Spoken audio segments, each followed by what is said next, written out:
अस्सलाम वालेकुम नाज़रीन, सिंध ऑनलाइन टीवी में भलीकार आवां मोहम्मद बमर शामिल करूं था हिन वक्त जी खबरों।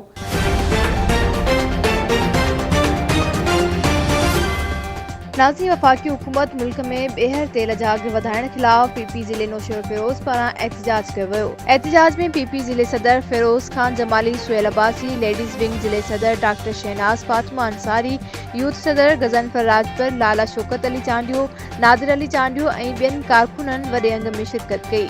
सिंध ऑनलाइन टीवी जे रिपोर्टर एम ज़फ़र तगड़ जी ख़बर मूजिब रैली नेशनल प्रेस क्लब पहुती।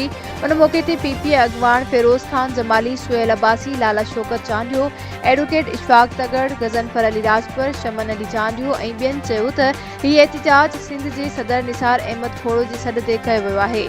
वफ़ाक़ी हुकूमत रोज़ ब रोज़ तेल जा अघ वधाए ग़रीब मिसकिन माण्हुनि जो जीअण जंजाल करे छॾियो आहे। हुन चयो त पाकिस्तान पीपल्स पार्टी जे चेयरमैन बिलावल भुट्टो ज़रदारी लॉन्ग मार्च जो ऐलान कयो आहे। इहो लॉन्ग मार्च 27 फरवरी ते नौशेरो फ़िरोज़ मां गुज़रंदो। ज़िले जी क़यादत ऐं अवाम उन जो भरपूर इस्तक़बाल कंदो। वधीक खबरुनि ऐं अपडेट्स जे लाइ ॾिसंदा रहो सिंध ऑनलाइन टीवी।